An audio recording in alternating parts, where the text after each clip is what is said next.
So if you want the dirty, despicable, disgusting truth about how to actually get rich, well then I implore you to keep watching this video, because I guarantee this will be the last video that you need to watch on this topic for the rest of the year. Now, I need to start with an uncomfortable truth.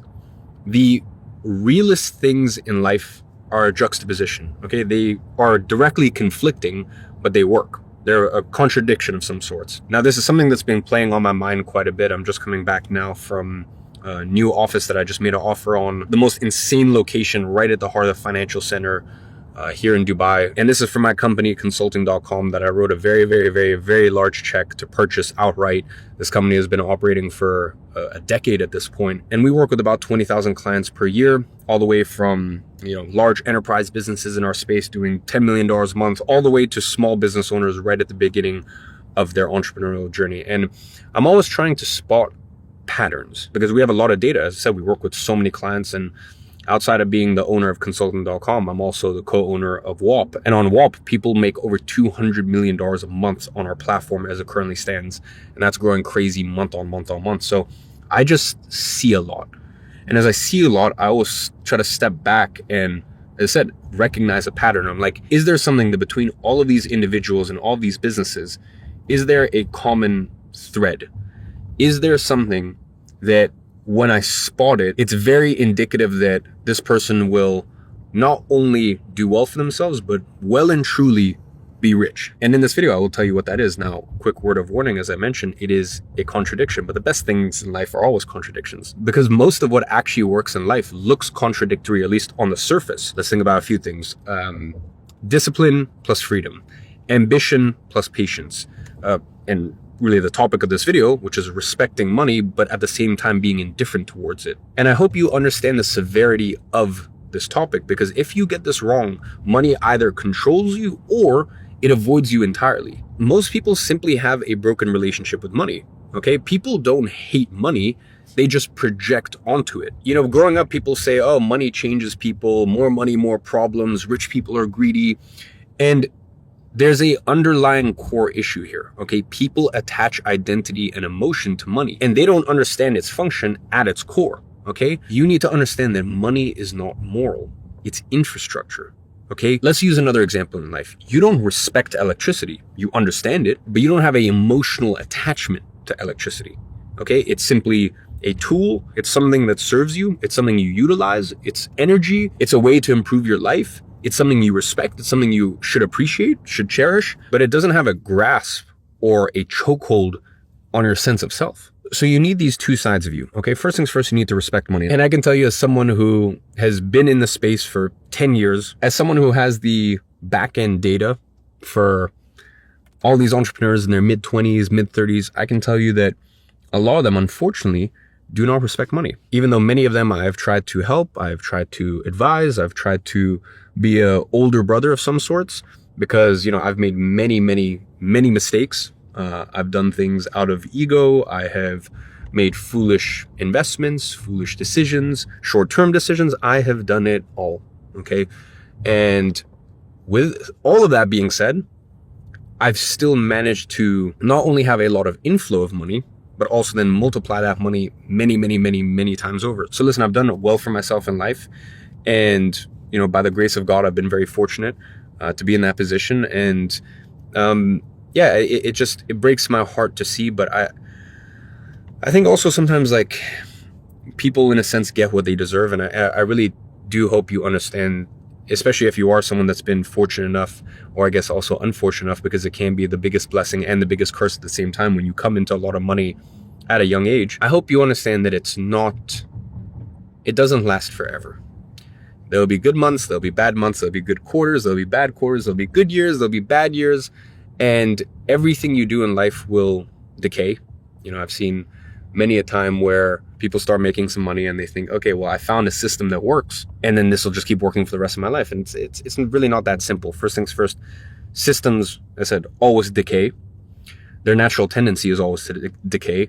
Competition floods the market.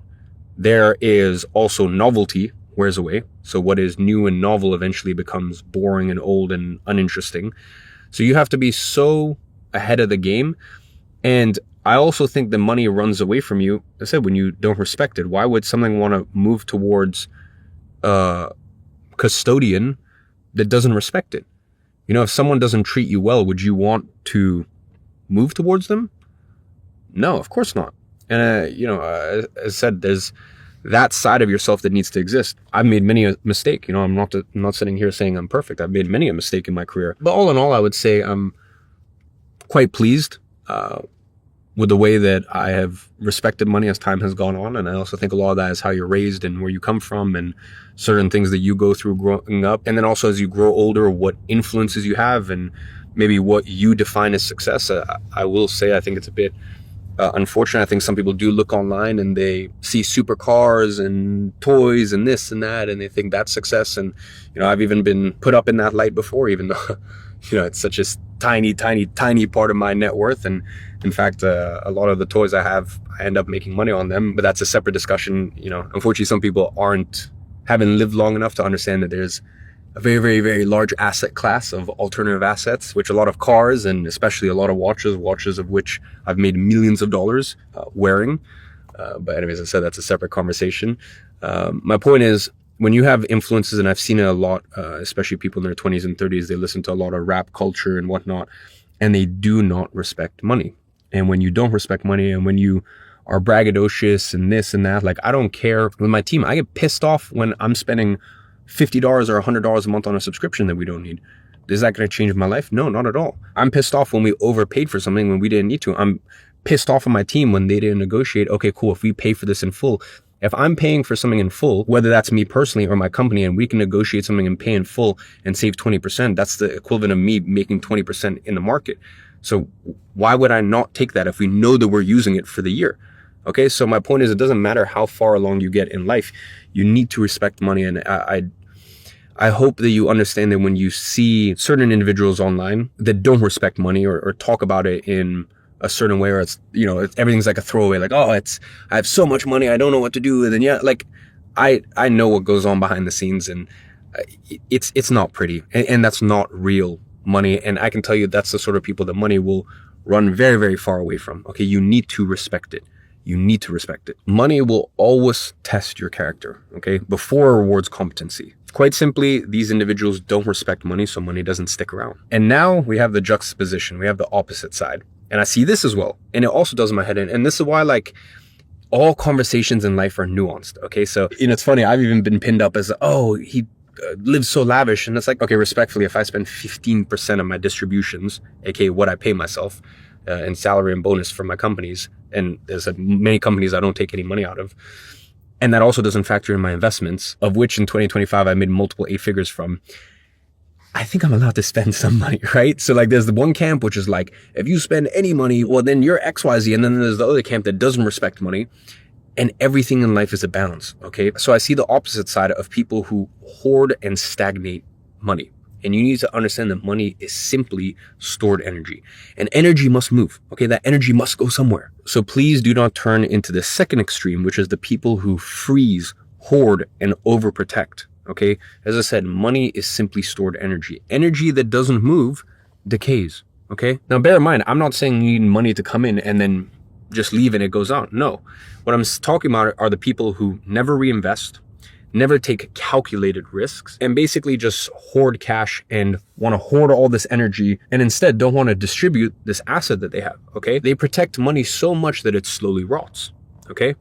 And that isn't prudence. It's insecurity disguised as responsibility. It's fear. And once again, money doesn't want to run towards people that don't respect it, but also doesn't want to run towards people that aren't gonna appreciate it. And to appreciate money is also to understand how to deploy it and how to use it correctly. And most importantly, it's also never going to run towards people that are desperate for it. So all of this simply comes down to the understanding that you need to respect money while being indifferent to it. The theme here is paradox. And as I said, the truth in life most of the time is a paradox. So you might be sat here wondering, okay, cool, how can I respect money and also be indifferent towards it? Well, to me, respect means education around it. It means awareness around it. So that means understanding how money moves through the economy, understanding leverage, taking some time and understanding, where does money come from? Okay, how is money created?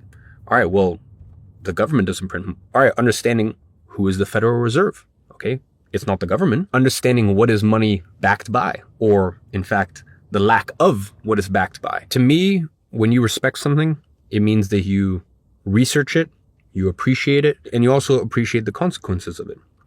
Now, on the flip side, you have to be indifferent to it. And indifference to me is just emotional neutrality. Numbers up, numbers down don't spike your heart rate. Wins do not inflate your ego. Losses do not collapse your sense of self.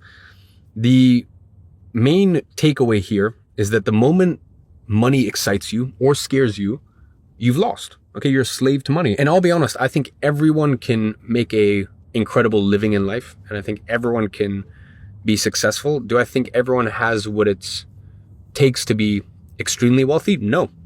I'll be honest, I think some people just simply don't have that in them. And I think some people simply, their relationship with money is too far gone. It's too broken. And until they fix that, there's no techniques, tactics, step by step that can fix that for them.